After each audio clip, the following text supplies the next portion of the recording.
Hey everybody, my name is Jason. Thanks for joining. If you haven't joined us before, we're going to be doing a quick martial arts workout. If you have joined us before, thanks again for coming back. I know I've got a lot of awesome fans out there. I get tons of emails, tons of questions from you guys. And today we're going to cover some of the questions that I get sort of on a regular basis, okay? Let's do a quick warm up and then we'll get right into it. Let's get started.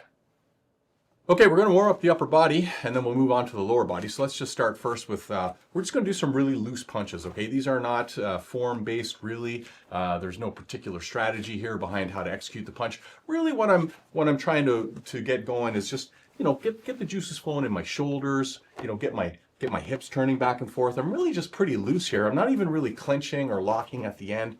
It's really just getting the body kind of moving around. So let's just go back and forth each knee, sun. As you can see, these are like really sloppy. Go, rook, which is kind of what you want. I'm not warmed up. I don't want to injure myself.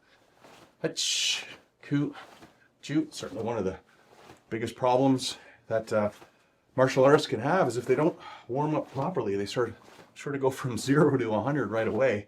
That can lead to injuries in joints, injuries of pulling tendons and muscles. So you really want to make sure before you really get started that your body is nice and relaxed, nice and warm, and nice and loose.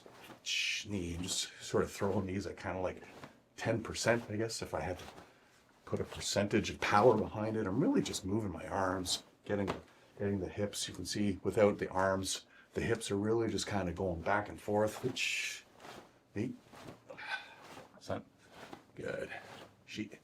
All right, from here, I'm just going to move right into sort of swinging this arm, my right arm, going in a counterclockwise direction right now. Knee, sun, sheep, go, rook. And now I'm going to go in the opposite direction. Knee, good. Sun, sheep, go, rook. It's nice and loose. I'm not making a fist or anything. My fingers are just nice and loose. Coot. Good, now I'm going to switch to the other side. Knee going in a clockwise direction now with my left. Sun, sheep, go, rook, hitch, hutch, coot, shoot, good. And then backwards. Hitch, sheep, sun, sheep, go, rook, hitch, hitch, coot, shoot, hitch, knee, sun, sheep. Go. Now I'm going to kind of move into this, just sort of swinging both of my arms side to side. Knee, sun, sheep, go. Rotating my hips here as well.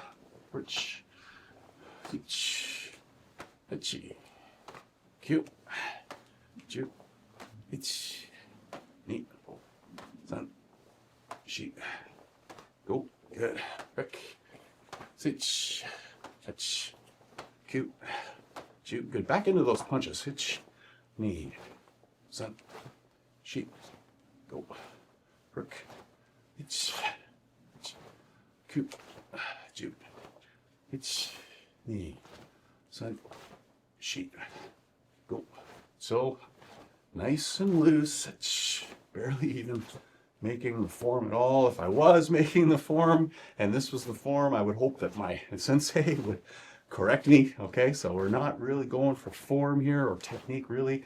We're really just warming up those joints. Knee, sun, sheep, go back and forth.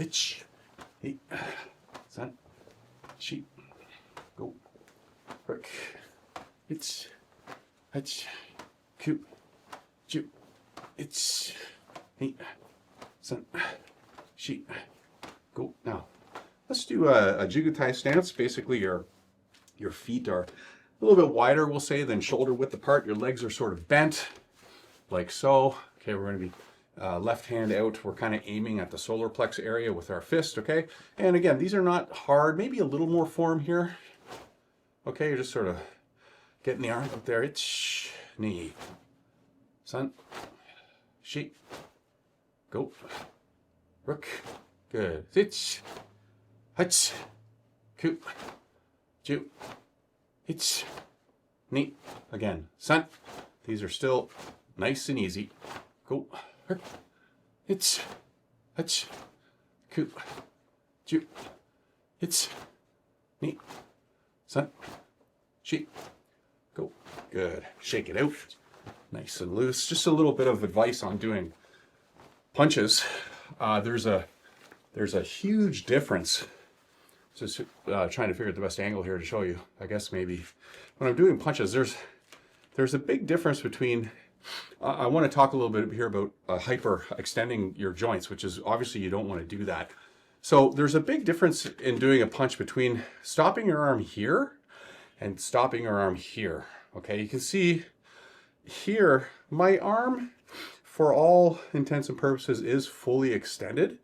There is a slight bend here, I will say, because I don't want to lock my arm out fully. Okay, if I lock my arm out fully, especially in karate where we do a lot of repetition, if you're constantly punching and you're locking your arm out, you're going to develop issues in your elbow. Okay, you're going to be hyperextending over and over and over that joint.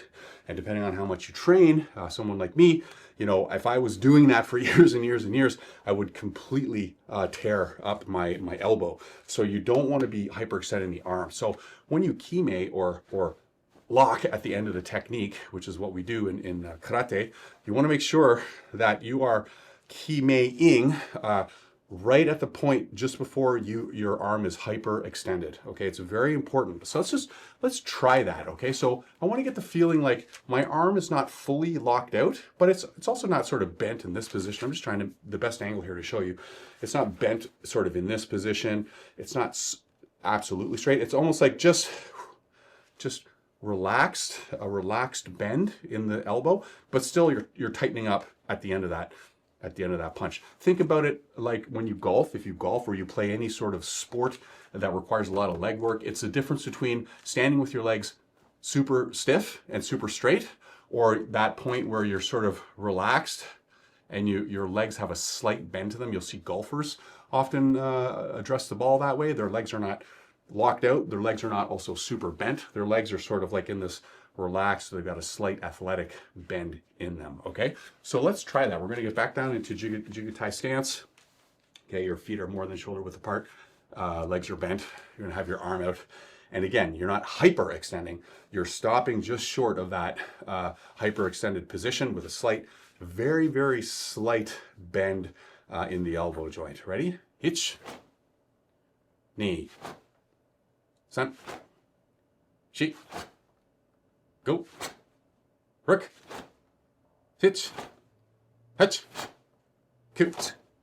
Joot. Good, and relax. You'll find that if you do that, you won't wear out this joint. The joint won't be sore, and you can do more punches, and your punches are more effective, and you're not injuring yourself over the long term. Okay, very important to understand how the joints work and things like that to avoid injury. Okay, so what I want to do is I want to work on a few really simple combinations. These are all using sort of basic or Kihon karate techniques that are common across many different styles of karate. So you don't need to practice Matsubayashi-ryu in particular. The first thing we're going to do is we're going to take a step back, just a slight step back. Okay, we're going to do a chudan uke, middle block. And then when this is with the left hand. And then right after that, we're going to punch with the right hand. And again, remembering, not to have that arm locked out. You want to have that very slight, very subtle bend in that joint when you kime or tighten your muscles at the end of the technique, okay? So let's try that. So stepping back with the right foot and covering, block, punching. Good. We'll do that step back, cover, block, punch. We'll sort of break it into stages. So ready. Knee, step back and cover, block, punch. Good, stepping back up. Always step back with the right leg. Ready, step back, cover, block, punch. And stepping up, stepping back, cover, block, punch. Good. Ready. We'll put it all into one now. Ich. Knee.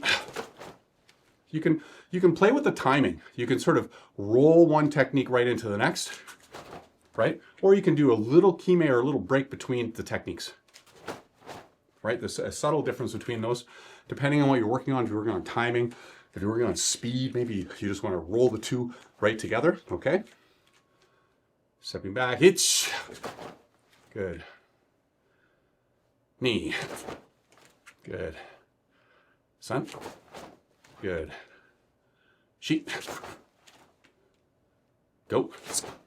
Good. Shake it out. Okay. Let's just talk about the block. Okay. I want to get the proper form, the proper technique down. Okay. So as you're stepping back, I'm going into this cover position. So what is this cover position? The cover position is, well, it's exactly what it sounds like. It's a cover, or you're sort of protecting your midsection, because often, you know, if you're ever doing any sort of sparring, I know a lot of people do amateur sparring, amateur competitions and things like that. You often don't have enough time to get out a fully completed perfect block because everybody's moving so quickly and the strikes are coming so quickly, there's just no time for that. And often you'll just to get to a cover position is enough to deflect or block that technique. So all the blocks in Matsubayashi-ryu have this sort of cover position, slightly different for each one, but in this particular block, it looks a little bit like this. You're stepping back, one hand, okay? This would be the elbow, the empe hand. It's sort of in this covering position, kind of sitting at your collarbone, and this is probably a little bit more than a 90-degree angle here, okay? So fist is sitting at the collarbone, elbow is sitting sort of just below the ribs, we'll say, okay? And then the other hand, this is the hand that's actually going to execute the block. It's sort of right in front of this, as you can see. You'll see if you go back and look at some books written by different Matsubayashi-ryu practitioners, depending on the practitioner, they might have a slightly different variation on what the cover position is for this hand. I study under Ihachi Ota out of California. So he prefers the block performed this way, as opposed to sometimes you'll see the block performed down here. Really depends on who you learn from and whatnot. It's not a big deal. I just prefer this position. Okay, so it's kind of parallel to the ground here, and you're just covering. It's almost like, whoa, right? Cover. Maybe that's the block. Maybe someone's trying to hit you in the chest and you block, right? And then you can counter attack. Okay, so let's just practice getting into that cover position. So back, it's good. Okay, right hand coming to the shoulder, left hand will be in front, and the left hand is the blocking hand. Coming back, just like so. Right hand to the shoulder, left hand in front. The hand in front is always the blocking hand. If I was blocking the other way, it would look like this. Now, my right hand is the block. Okay, the blocking hand should always be in front, obviously. Okay, stepping back, block. Stepping back, block. Something to think about when you're doing these blocks. You want to try to arrive at the finish position as quickly as possible. So even when you're moving into this cover-up position, you want to make sure that you're doing it with haste. Okay, you're not sort of on your heels here, going slowly, and then pumping out a quick block. If the entire technique was what we were working on, it would look more like stepping back and blocking all sort of in one motion. It would be like, right? You want to get to the finished position as quickly as possible, right? So that you can counter, move on, whatever. If you're doing a kata, get into the proper form before you move on to the next technique. Okay, let's switch hands now. We're going to try a couple of those blocking with now the right hand. So when I step back, the left hand now comes up to the collarbone, you see? And the right hand now is in front, parallel to the floor, we'll say. Okay? So it's coming back, and then from there, blocking. Let's just try that. Move to the cover position. 1, right? 2. Good. 1, 2. 1, 2. 1, 2. 1, 2. 1, 2. 1, 2. 1, 2. 1, 2. 1, 2. 1, 2. Let's link them together. 1, 2. 1, 2, 3, 4. Go. Rook. Sit. Hitch. Coot. Shoot. Good, and relax. Good job. Shake that out. Okay, let's actually just go back and forth, side to side. We're warmed up now, presumably, at least I am. But, you know, it's nice to just take a breath, you know, work those joints nice and easy. Let's do circle position. Sheet, other hand. Sheet, sheet. But we're going to move on to a different block here momentarily. Good. Other arm. Good. Okay, let's move on to another arm, or to another block, pardon me. We're going to do Jodan Uke, or high block. Okay, so if you remember the Chudan Uke, or middle block, the cover position was here. All right, we just worked on that. Okay, now for the Jodan Uke, or the high block, the cover position is a little bit different, but the blocking hand still has to be on the outside, the same way it was with middle block. You know, if this is the blocking hand, you don't want that blocking hand on the inside, because now you're kind of in your own, you go, ooh, I gotta move my arm to get the block out. It's a bit of a mess, right? So the blocking hand on the outside. So for Jodan Uke, the hands, they come up sort of in front of the face. And you can see they're not right up in my face. Okay, I don't know if you've ever done any boxing. I've done a little bit of boxing as well. When you have your hands up and you're protecting your face, you don't want to have the boxing glove sort of right up on your jaw, or pardon me, on your cheekbones, or right up on your face, because if you get hit, the energy from the punch is transferred right through the glove and into your face. It's the same as really not blocking at all. So when you're blocking, you want to, or when you're covering or blocking, you don't want to have your hand right up on your head or your face. There's got to be some distance to absorb, try to absorb, hopefully absorb a little bit of impact. So for the Jodan Uke, when you step back and you come into the cover position, you can see there's quite a bit of distance there between my hands and my face. I don't want to be right up like this, no good, right? So out, and then from this position, now the blocking hand, right, which is on the outside, is going to, from there, come up as my right hand comes down into a high block position. Okay, like this, like this. Also notice the blocking arm is not perpendicular to the ground. The reason is, if you're maybe blocking something that's coming down on you, you want to have a slight bend, or slight angle in your arm relative to the ground, so that whatever's hitting hopefully will deflect and slide off, as opposed to just absorbing the brunt of that impact right on the top of your arm. So it's important to have this little bend in your Jodan Uke position. Okay, so let's try. That was really slow. Okay, let's do it really slow. Stepping back and covering. So the right hand is in front. When the hands come up, in front of the face. And again, leave some distance, right? You don't want to have them right up. Leave some distance. And then right from here, the hand in front comes up as you do your empe. Let's try that again. So each up, blocking, finish, right? Or pardon me, cover, finish. Each cover, finish. Knee cover, finish. Just a little tidbit of advice here. When I'm in my cover position, I've been doing this for a while. So for me, I like to have it so that one eye or the other eye can see right through that little V here where the thumbs connect. I want to be able to see what's going on out there. I don't want to have both of my eyes covered and all I see is fist. I want to have a little space here so I can actually, I can see the lens right now between the two. right? So you never want to be completely blind to your opponent. You want to always make sure that you have an eye on the opponent. So when I go into my cover position, I always have a little bit of space there so that I can see what I'm doing, see when the attack's coming.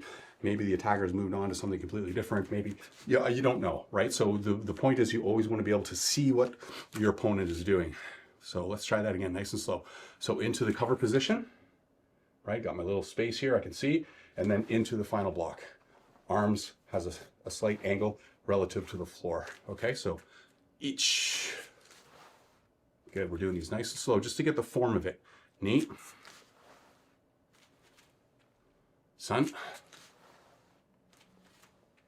Sheet. Go. Rook.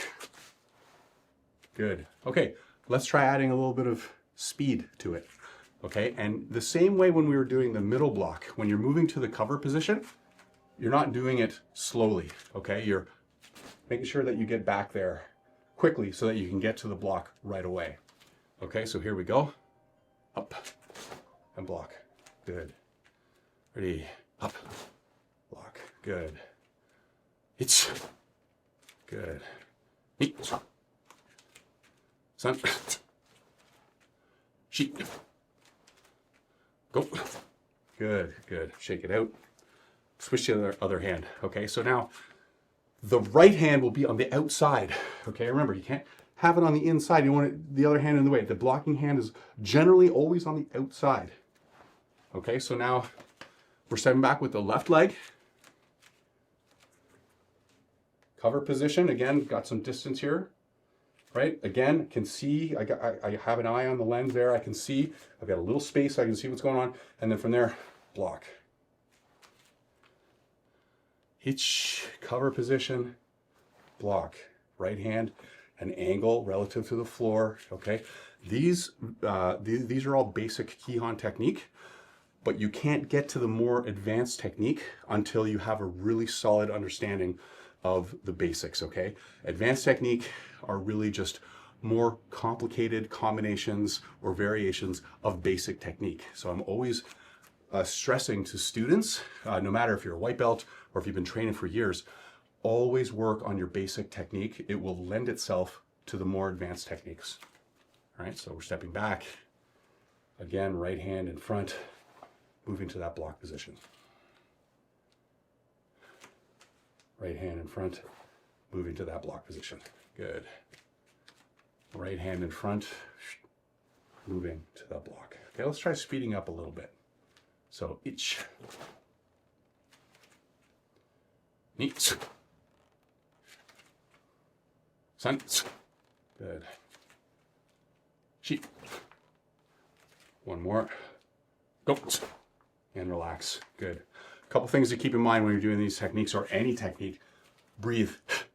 Again, I'll just go back to boxing again because it's the first sort of analogy that comes to my mind. But ever watch a boxer and they're working the bag? When they're throwing their arms, what are you hearing? You're usually hearing things like their breath, right? As they're delivering their techniques are coming out. This forces them to breathe, okay? They're being very proactive in their breathing. The alternative is you hold your breath, right? So you're like, so really tense, holding your breath. What happens? Your body gets depleted of oxygen, and then now you're gasping, you're gulping for air sooner, okay? So when you're practicing your karate technique, try to remember, even if you don't put a noise to it, even if it's just,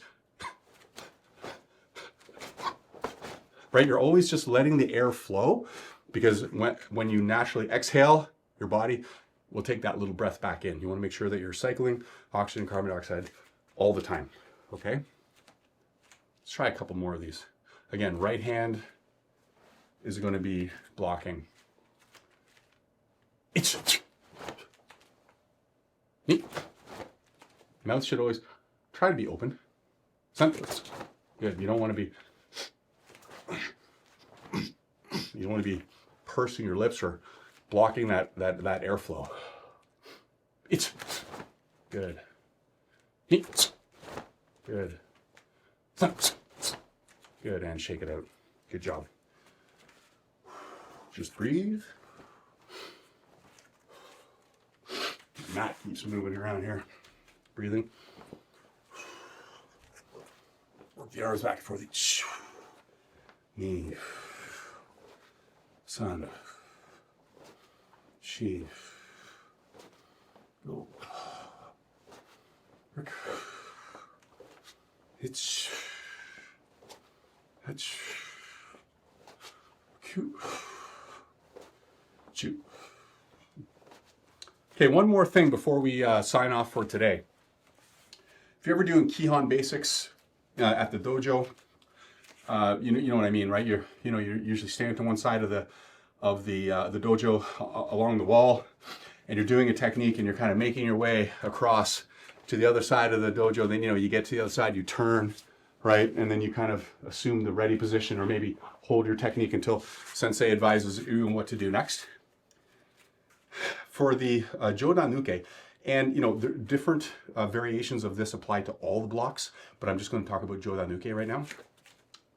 If I'm doing that, so let's say I'm doing Jodan-uke, Kihon basics across the deck, sensei counts, I step, right? I'm doing my techniques, boom, boom, all the way across. Watch carefully for this, very carefully for this. This is actually something that you see in more senior ranking students than you will new students. I believe it's a habit that gets developed slowly over time without even recognizing it, and it's something that you don't want to do. Okay, so if I'm doing Jodan-uke, what you might see sometimes is when the student steps to do the next technique, okay, they'll drop the hand that's about to do the block. The one that's, when you step now, like my left hand is in the block position. When I step, my right hand is going to be in the block position. So in this case, this right hand, this right blocking arm, when they step and get ready to do this, what you'll often see, or sometimes see, is they'll actually drop this hand down and almost do like this big uppercut to go into the finished position. I've given a lot of thought to this, and I believe I understand why, right? It's all about generating as much speed as you can to get to the finished technique. So I think somewhere back in the depths of our brain, we're thinking to ourselves, if I drive this down, I have more distance now to accelerate on the way up, which means I can build up more speed, which means by the time that my block gets to the top finished position, I will have like maximum velocity, okay? Sure, okay, but you're missing one crucial piece. You've increased the distance, right? Because from here to here, right? From here, just straight up from here, is a lot different than down and then shooting it back up again. Huge difference. And I can guarantee you that with the right kime, the right use of your abdominal muscles, your glutes, your legs, and everything, you can go from here to here much faster. Then you can go from here to down and then back up again using sort of like whipping or momentum to get that speed. I would advise all people, all students, all people who are training, when you're doing your Jodan-uke, fire the block directly from this position up. Don't go down and then up. You'll see it. Just watch for it. You'll see it all the time. People down and then up. Go straight from here. Up. Okay? I want you to be conscious of this when you're doing your Kihons at the dojo. When sensei counts, you step through. You want to fire right from here. Okay? Don't be this. Right? This big, long movement. Tight contraction. Good. I'm still loose here. Between the techniques, I'm just holding this position, but I'm not tense. I'm not kime. In between techniques right here, I'm just going. And it's much faster to go from here and up than it is straight down and back up again. So please keep that in mind when you're doing your Jodan-uke. Okay, well, thanks, guys. That concludes our little workout for today. If you have any questions, please post them on my YouTube page, and I will definitely get back to you. I want to thank everybody for joining. If you know anybody that you think would benefit from this, please pass along my YouTube channel, and I look forward to training with you again in the future. Thank you. Ski and bow. Arigatou gozaimasu. Take care.